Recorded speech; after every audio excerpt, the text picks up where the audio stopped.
আল্লাহর ওলি জুনায়েদ বুগদাদি বাগদাদ শহরে যার বাড়ি হয়,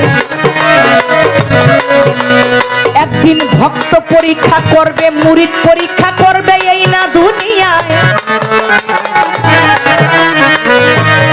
আছে না আল্লাহর ওলির দরবারে অনেকেই যায়, হাজার হাজার মুরিদান আছে না বাহির সাহেব দরবারে আছে, আমার আল্লাহ বাজানের দরবার আছে ঝিটকা শরীফে, অনেক দরবারে গাছরাজা মাইজভান্ডার শরীফ যাব, বিশ্ব অলি খাজা বাবা আটরশি, হাজার হাজার ভক্ত আসে কান সেই দরবারে। এত খাবার আয়োজন অন্যান্য যত বাংলাদেশে যত দরবার আছে এত বড় আয়োজন কোন দরবারেই নাই, নিজের চোখে দেখা। খাজা আমার সে বিশ্ব অলি আটরশি খাজা বাবা, সেই দরবারে হাজার হাজার ভক্ত আসে ওরসের সময়। চন্দ্রপুরী হাজার হাজার ভক্ত যায় আমার ভৈরবর দরবারে, 14, 15, 16 চৈত্র মাসের ওরস হয়, হাজার হাজার ভক্ত যায়। সবাই কি ভক্ত? কেউ থাকে মুরিদ, কেউ থাকে ভক্ত। জুনায়েদ বুগদাদি একদিন গেছে কাঁচা পায়খানায় পায়খানা করতে। আগের দিনের পায়খানা তো এত সুযোগ সুবিধা ছিল না, এখন যেমন নেই সুন্দর, তখনের সময় গাছের লতা পাতা দিয়ে ঘেরা এমন পায়খানা বা বাঁশের চার ফেলানো এরকম পায়খানা। তো তিনি একটা খোলা মাঠের মধ্যে গর্ত করা, তার উপরে বাঁশের চাটাই দেওয়া, আশেপাশে একটু পাতা বুতো দিয়ে ঢাকা। তো জুনায়েদ বুগদাদি ওই পায়খানার মধ্যে পায়খানা করতে বসছে, ছোট বাজায় আপনারা, পানি খরচ করছে, হঠাৎ করে তার বদনিটা সুইটা একবারে মলের মধ্যে পড়ছে। তো মনে মনে চিন্তা করে আমার দরবারে তো কত ভক্তই আসছে, আজকে একটু পরীক্ষা করে দেখবো এর মধ্যে আমার ভক্ত কয়জন আর মুরিদ কয়জন। তিনি বের হয়ে গেছে, বের হয়ে কয় বাবা রে, তোমরা তো সবাই আমার দরবারে আসছো, আমার বদনিটা আজকে পানি খরচ করছি একবারে মলের মধ্যে পড়ছে, তোমরা কি কেউ আসো আমার বদনিটা উঠাই দিতে? এক ভক্ত আর এক ভক্ত কানাকানি করে, প্রয়োজনে পীর বদলাই ফেলাবো তা ওই জায়গায় নামতে রাজি না, প্রয়োজনে পীর বদলাবো তারপরে ওই জায়গায় নামতে রাজি না। কিন্তু একটা পাগল লেংটি পরা পিছনে বসার পাগলে ডাক দিয়া কয় কোথায় পড়ছে দয়াল মুর্শিদ, বলেন নাই আমায়। পাগল রে একবারে মলের মধ্যে পড়ছে, কয় আমি থাকতে আপনি কোনো চিন্তা করবেন না, একটু বাড়াই দিয়েন গেমটা, আমি থাকতে আপনি কোনো চিন্তা করবেন না, আমি গিয়ে আপনার বদনি উঠাইয়া আনবো। নামছে মলের মধ্যে নাইমা বদনিটা উঠাইছে, উঠাইয়া সুন্দর করে ধুইছে, ধুইয়া নিজে গোসল করছে, গোসল করে ওই বদনিটা নিয়ে কয় দয়াল এই নেন পানি। কয় বাবা আমার এত ভক্ত কেউ গেল না, তুই গেলি।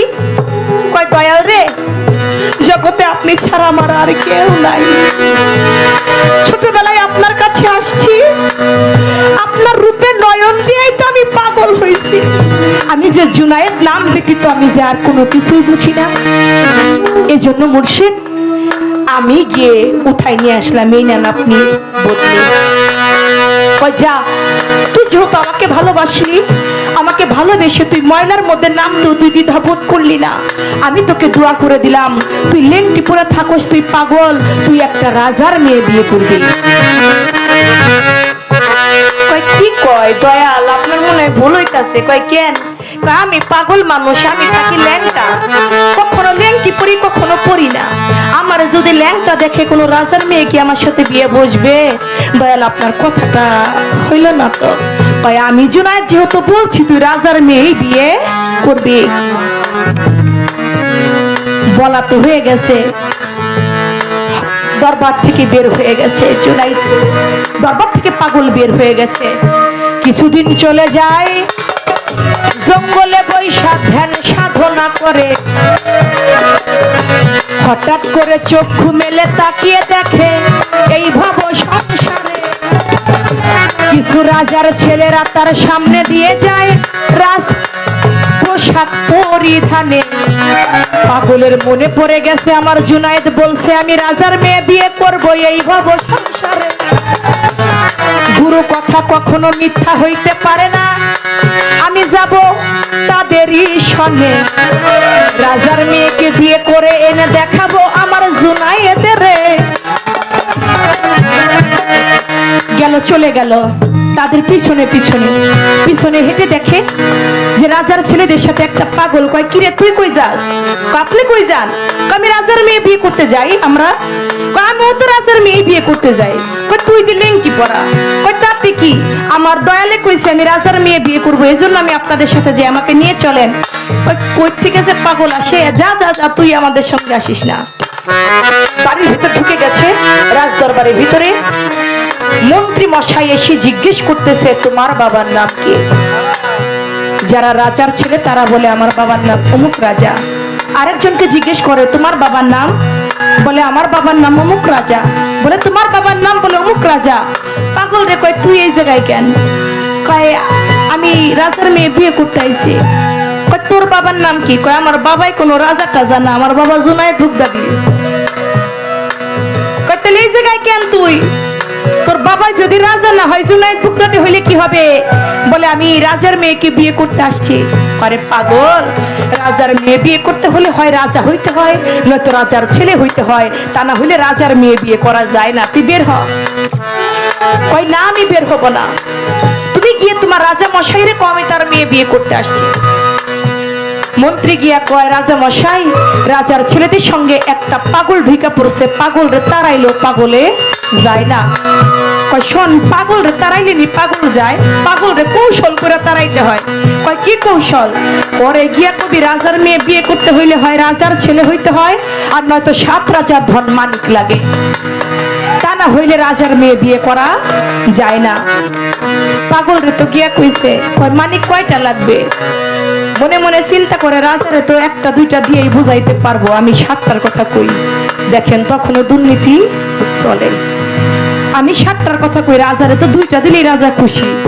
তুই যদি 7 রাজার ধন মানিক 7টা মানিক রাজারে দিতে পারোস, রাজার মেয়ে তোর সঙ্গে বিয়ে দিবে। কয়, দেখো ভাই মন্ত্রী, রাজাদের কথা তো এখন একটু পরে আবার ঘুরেও যাইতে পারে, একটা কাগজে কলমে লিখে নিয়ে আসো, আমি যদি 7 রাজার ধন মানিক দিতে পারি, রাজার মেয়ে আমার সঙ্গে বিয়ে দিবে। বলে ঠিক আছে। রাজার কাছে গিয়া যখন মন্ত্রী এই কথা বললো, কয়, পাগল হইলো তোর মাথায় বুদ্ধি আছে রে? পাগল হইলো তোর মাথায় দেখি ভালো বুদ্ধি, যদি আমি একটু পরে আবার ভুলে যাই, ও লিখিতে চায়, ও মানিক পাইব কই? একবার না, আমি 10 খাতায় লিখে দিব, সমস্যা কি? কাগজের মধ্যে লিখে দিল, 7 রাজার ধন মানিক যদি পাগল আমাকে দিতে পারে, আমার মেয়েকে আমি এই পাগলের সঙ্গে বিয়ে দেব। কাগজটা পাগলে হাতে নিপাইয়া লেন্সের মধ্যে ঢুকাইয়া ও সামনের দিকে হাঁটতে শুরু করছে। সামনের দিকে গিয়ে আবার পিছনে আসছে। পিছনে এসে মন্ত্রীর কয়া, মন্ত্রী তুমি তো কাগজ দিলা আমারে, 7 রাজা ধন মানিকের কথাও কইলা, কিন্তু এই মানিক কই গেলে পাওয়া যায় এটা তো তুমি আমারে কইলা না। পাগলে কি কয়, মানিক কই গেলে পাওয়া যায় এটা যদি আমি জানি, আমি তো পারি রাজার মেয়ে বিয়ে করতে, আমি তো পারি রাজার মেয়ে বিয়ে করতে। তারপর পাগল আরো তো একটা বুঝ দিতে হবে। কয়, মানিক পাওয়া যায় সমুদ্রে গেলে, সমুদ্রে গেলে মানিক পাওয়া যায়। বলে তুমি সত্যি বলছো? বলে হ্যাঁ আমি সত্যি বলছি। পাগলে নদীর পাড়ে চলে গেছে, নদীর পাড় থেকে ঝিনুক উঠাইল, একবার পানির মধ্যে হাত দিয়া পানি উঠাইতে লাগে, রাস্তা দিয়া লোকজন বাজান যায় এই ভব সংসারে। পাগল কি করস? কয়েককে সমুদ্রে যত পানি আছে সব পানি আমি পাগল শুইতে শুকাই পালাবো। কয় কেন? কয় আমার দয়ালে কইছে আমি রাজার মেয়ে বিয়ে করব, আমার গুরু কথা আমি মিথ্যা হইতে দেব না, আমি সব পানি শুইতে ফেলাবো। 2বার যখন পানির মধ্যে হাত লাগাইছে, আমার আল্লাহ পাকের আসমান জমিন, হারমোনিয়ামের সাউন্ডে আসমান জমিন সব কাঁপতে লাগে। আমার আল্লাহ কয়, জিব্রাইল আমার বন্ধু, আমার আল্লাহর ওলি, আমার পাগল যেন পানির মধ্যে আর হাত না লাগায়, যদি আর একবার পানিতে হাত লাগায় আমি আল্লাহ আমার তামাম দুনিয়ায় কোনো জায়গায় পানি থাকবে না। আমার আল্লাহ সব সহ্য করতে পারে, আশিকের চোখের জল আমার আল্লাহ সহ্য করতে পারে না। যত বড় কঠিন যুগের আগুন হোক, আশেকের এক ফুটা চোখের পানিতে তাহা নিভে যাবে। আমার আল্লাহ কয়, যাও জিব্রাইল, আমার বেহেশত থেকে 7টি মানিক আমার পাগল দাও, আমার পাগল জানো পানির মধ্যে আর হাত না লাগায়। পানি সেচা বন্ধ করে 7টা মানিক নিয়ে চলে গেল সেই রাজদরবারে। যখন রাজদরবারে চলে গেল, চলে যাওয়ার সঙ্গে সঙ্গেই ওই 7টা মানিক নিয়ে রাজার কাছে দিছে। রাজা, এই নেন আপনার 7 রাজার ধন মানিক। কয়টা অংশ? হাতের মধ্যে নিয়ে দেখে 7টা। দুনিয়ার মানিকের থেকে এই মানিক যেন আরো উজ্জ্বল, আরো সচ্ছল। কয় কি ব্যাপার, তুমি এই মানিক কই পাইলা? কয় দিছে, আমি যার ইবাদত করি সে আমারে দিছে। সে দিছে, তুমি তো কোনো সাধারণ মানুষ না, তুমি তো কোনো সাধারণ পাগল না। যাও, আমি তোমার সঙ্গে আমার মেয়েকে বিয়ে দিয়ে। ইতিমধ্যেই রাজদরবারে সংবাদ চলে গেছে, রাজার মেয়ে সংবাদ পেয়ে গেছে, বাবা 7টা মানিকের লোভে আমার একটা পাগলের সঙ্গে বিয়ে দিতেছে। এই কথা সংবাদ পেয়ে ওই মেয়েটা নিজেই 2 তলা বিল্ডিং তার ওইখান থেকে ঝাঁপ দিয়ে পড়ে আত্মহত্যা করে মেয়েটা মারা গেল। যখন মারা গেল, রাজা এসে কয়, বাবা রে, আমার এখন ইচ্ছা থাকলেও উপায় নাই, আমার মেয়েটা তোমার সঙ্গে বিয়ে দেব, পাগলের সঙ্গে বিয়ে দেব। এই কথাটা শুনে আমার মেয়েটা কিছুক্ষণ আগে আত্মহত্যা করছে, আমার মেয়েটা দুনিয়ায় নাই, এখন আর তোমার সঙ্গে আমি বিয়ে দিতে পারবো না। আস্তে করে সেই লেখটি থেকে কাগজটা টান দিয়ে বের করে কয়, রাজা মশাই, তুমি লেখছো মানিক দিতে পারলে তোমার মেয়েকে তুমি আমার সঙ্গে বিয়ে দিবে, তুমি মরা দিবে না যেটা দিবে তা তো তুমি লেখো নাই। মরছে তো মরছে, আমার বউ মরছে, তাতে তোমার কি? আমারকে আমার বউ দাও, আমার কপালে এটাই গেছে। তুমি দিতে চাইছো আমারে মরা মেয়েই দাও, আমার ভাগ্যে মরা মেয়ে আছে, আমি তাকেই বিয়ে করব। ওই যে সেই কাঁধে করে সেই মরা মেয়েকে যখন তুলে নিল, কাঁধে করে ওই মরা মেয়েকে নিয়ে হাঁটতে লাগলো। ওরে তুমি দেখা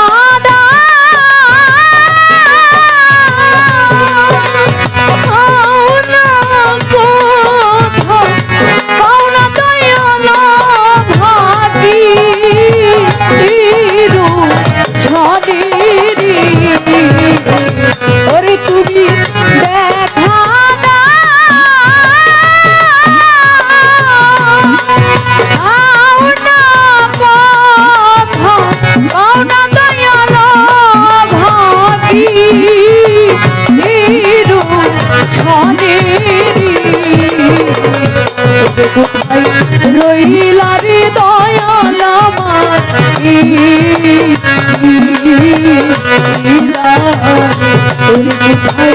রইলা রে দয়াল আমার,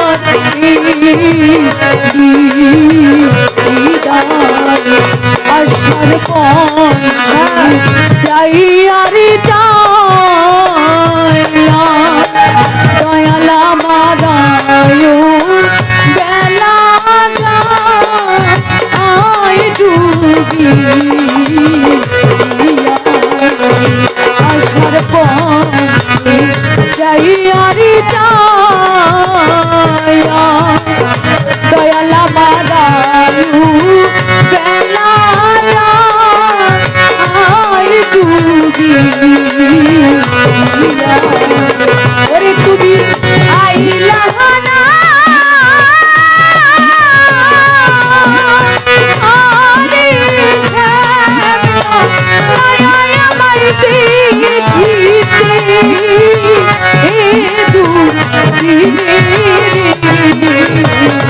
ওরে তুমি আইলা না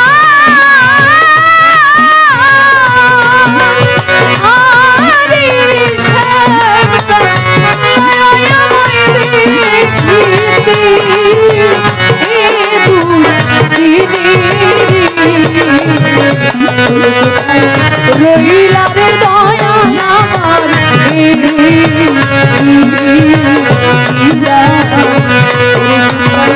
রইলা রে দয়াল আমার,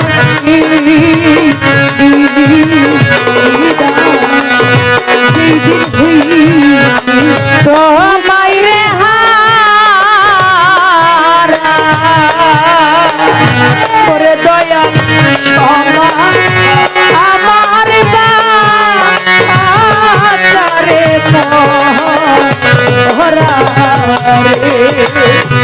যেই দিন হই তোমার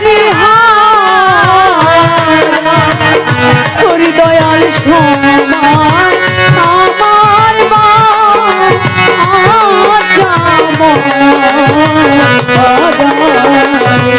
আমি চলে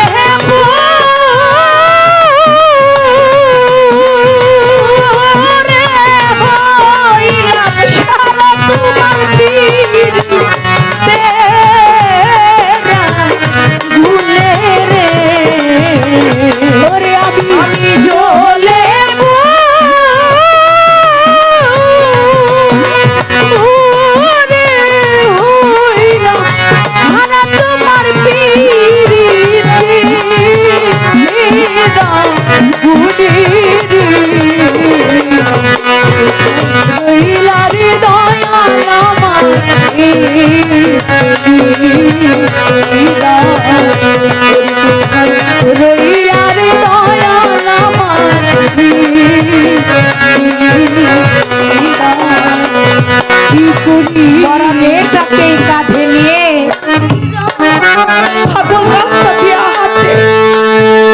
আর লোকজন দেখে যে একটা মরা মেয়ে কাঁধে নিয়ে হাঁটতেছে, মরা মেয়ে নিশ্চিন্তা হয়। পাগলি করে কি, মরা মেয়েটাকে জঙ্গলের মধ্যে শোয়াই দিল। শোয়াই দিয়া কয়, আমার মুর্শিদ, আমার জুনাইদ, ও আমার কাজী মদ্দি চান, আমার মহিদুর চান, আমার মুর্শিদ চান, পথের কাঁধাল করলি আমার ওরে আস্তা, ঘরের বাহির করলি আমার, যা করলি তুই ভালোই রে করলি। জুনাইদ মুক্তাদি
জুনাইদকে মাটির মধ্যে শোয়াইল। শোয়া ডাকে জুনাইদ রে,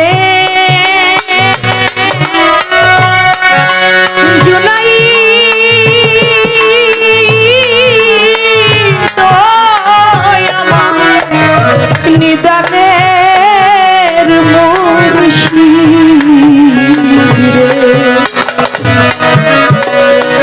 মাতা নাই মোর পিতা নাই রে জুনাই,